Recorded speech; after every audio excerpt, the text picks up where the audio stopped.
안녕하십니까. 쿠키 건강 뉴스 시작하겠습니다. 첫 소식입니다. 인구 고령화 속에서 노인이 혼자 살거나 부부만 사는 노인 단독 가구의 비율이 80%에 육박했습니다. 보건복지부가 발표한 2020년 노인 실태조사 결과에 따르면 지난해 노인 단독 가구의 비율은 78%였습니다. 또 자녀와 함께 살고 싶다는 비율은 첫 조사가 이루어진 지난 2008년 33%였지만 이후 꾸준히 줄어 지난해 13%를 기록했습니다. 한편 노인의 경제 상태 분석에서는 연간 평균 소득이 약 1,558만 원 정도로 조사됐고 65세 이상 노인의 경제활동 참여율은 37%로 3명 중 1명 이상이 생업에 종사하고 있었습니다. 택배 기사 등 건강검진 사각지대에 있는 특수 형태 근로 종사자도 매년 건강검진을 받을 수 있도록 국가건강검진 사업이 확대됩니다. 보건복지부는 최근 제3차 국가건강검진 종합계획을 통해 특수 형태 근로 종사자를 근로자 건강진단 대상에 포함하도록 했다고 밝혔습니다. 또 일반 성인 건강검진 항목에서 미세먼지 영향을 고려한 폐기능 검사, 그리고 당뇨 망막병증 등 만성질환 관련 안과 질환 검사의 추가를 검토합니다. 65세 이상의 경우 검진 항목의 격차를 해소하기 위해 의료급여 수급권자를 대상으로 한 지자체 진단 사업을 국가건강검진으로 통합하는 방안을 추진합니다. 예전엔 국내 간경화 환자 대부분이 B형 간염 바이러스 감염으로 인해 생겼는데요. 이제는 술로 인한 간경화가 훨씬 더 많아진 것으로 나타났습니다. 건국대병원과 전남대병원 소화기내과 공동연구팀이 간경화 진단을 받은 16,000여 명의 자료를 살펴봤는데요. 2012년까지는 B형 간염 간경화 환자가 더 많았지만 2013년에 그 비율이 34.1%까지 떨어졌고 이후 감소세를 보였습니다. 반면 알코올성 간경화는 같은 해 41.1%로 늘어난 뒤 2017년까지 매년 1.3%씩 증가했습니다. 연구팀은 국가 예방접종 사업과 항바이러스제 처방이 활성화되면서 B형 간염 간경화는 감소했지만 금주를 실천 못한 알코올성 간경화는 계속 늘었다며 이에 대한 지원책이 필요하다고 전했습니다.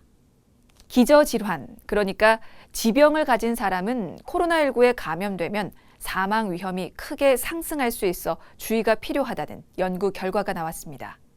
서울특별시 보라매병원 신장내과와 서울대 보건대학원 연구팀이 코로나19 양성 판정을 받은 7천여 명을 대상으로 연구를 진행한 결과 고혈압이나 당뇨를 앓았던 코로나19 환자는 그렇지 않은 환자보다 사망 위험이 각각 1.5배, 1.8배가량 높았습니다. 특히 말기 신장 질환을 가진 경우 사망 위험이 무려 5배 이상 상승했는데요. 연구팀은 체내 대사 폐기물을 여과하는 신장의 기능이 저하돼 면역력이 낮은 신장 질환자는 코로나19로 인한 위험에 특히 취약했다고 전했습니다. 하루에 수십 번씩 손을 씻거나 문이 잠겼는지 계속 확인하는 등 특정 행동을 반복하는 강박장애 환자가 한 해 3만 명이 넘는 것으로 조사됐습니다. 국민건강보험 발표에 따르면 강박장애 진료 인원은 2015년 24,446명에서 2019년 31,152명으로 23.3% 증가했는데요. 같은 기간 1인당 진료비도 56만 7천 원에서 67만 6천 원으로 19.1% 늘었습니다. 국민건강보험 일산병원 정신건강의학과 측은 발병 초기에는 치료를 받지 않은 사례가 많다며 시간이 지나 일상에 지장을 줄 정도로 증상이 심해지면 병원을 찾는 것으로 보인다고 설명했습니다.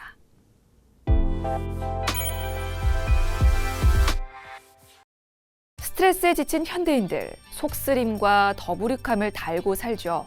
하지만 가벼운 증상으로 여겨서 병원에 가는 사람은 많지 않은데요. 위장장애 증상 중에 위궤양을 방치하면 복막염 등 치명적인 합병증을 초래할 수 있습니다. 자세히 설명 좀 드리겠습니다.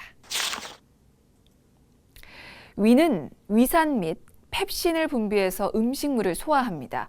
위 점막이 건강한 상태에서는 이들을 방어하는 물질이 있어서 위벽이 손상되지 않지만 위벽을 공격하는 인자와 방어하는 인자의 균형 상태가 깨지면 위벽에 상처가 나게 되죠. 자, 이때 헬리코박터균 감염이 가장 주요한 원인이고 과다한 위산, 자극적인 음식, 흡연, 음주 등으로 인해 위 점막이 과도하게 자극받거나 파괴되면 위궤양이 발생합니다. 위궤양은 위의 살점이 일부분 떨어져 나가 깊이 파인 상태를 말합니다. 위궤양뿐만 아니라 위염이나 역류성 식도염, 십이지장궤양 등 많은 질환들에서 흔히 속쓰림이라고 하는 명치 통증이나 복통이 나타나는데 특정 질환에 해당하는 복통은 없기 때문에 증상만으로 복부 질환을 감별하는 것이 불가능한데요. 비교적 복통과 함께 체중 감소와 메스꺼움 등의 증상이 나타나는 경우가 흔합니다. 만약에 체중 감소가 있는 환자들에게 위궤양이 발견이 되면 이게 악성 위궤양인지 반드시 감별 진단해야 하고요. 위궤양으로 인해서 토혈, 혈변, 빈혈 등이 나타나거나 만성적인 유문부궤양은 위출구폐색으로 발전해서 체한 증상, 구토 등이 지속될 수도 있습니다. 고려대 구로병원 소화기내과 김승한 교수는 아직까지 위궤양과 위암 사이는 상관관계가 없는 것으로 알려져 있지만 위궤양과 위암이 동시에 발견되거나 양성 위궤양으로 보였는데 조직검사에서 위암 세포가 확인되는 경우가 간혹 있다며 잘 낫지 않는 위궤양에서 위암 세포가 발견되기도 하므로 증상이 있다면 위내시경을 통한 정확한 검진이 필요하다고 말했습니다. 위궤양의 진단은요, 주로 내시경 검사를 통해서 이루어집니다. 조직 검사를 통해서 궤양의 악성 여부를 또 헬리코박터 검사를 시행해서 감염 여부 확인이 필요하고요.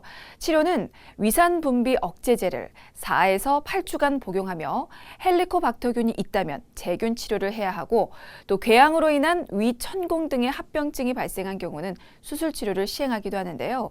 위궤양을 예방하거나 관리하기 위해서는 충분한 휴식과 수면을 취해서 스트레스를 피하도록 노력을 해야 합니다. 또 금연, 금주를 통해 직접 위 점막을 손상시키는 요인을 제거하는 것이 좋고요. 커피와 같은 카페인이 함유된 음료, 또 향신료가 강한 음식, 아주 차거나 뜨거운 음식도 피하는 것이 바람직합니다. 과식은 피하고 규칙적인 식사 시간을 지키면서 지나치게 맵고 짠 자극성 음식을 줄이거나 신선한 재료로 바로 만든 음식 또 덜 가공한 음식을 먹는 것 또한 위의 부담을 덜어주는 방법인데요. 진통소염제나 아스피린 같은 약물을 복용하고 계시다면 이런 약물을 중단하거나 만약에 중단할 수 없는 경우라면 복용에 대해서 주치의와 상의하는 것이 필요합니다. 김 교수는 위궤양을 포함한 모든 위장관 질환은 무엇보다 주기적인 내시경 검사 및 검진을 통해서 꾸준한 예방 및 관리가 필수라며 수시로 속이 쓰리고 메스꺼움 등의 증상이 있다면 1, 2년에 한 번씩 내시경 검사를 하는 것이 바람직하다고 조언했습니다. 이상 건강톡톡이었습니다.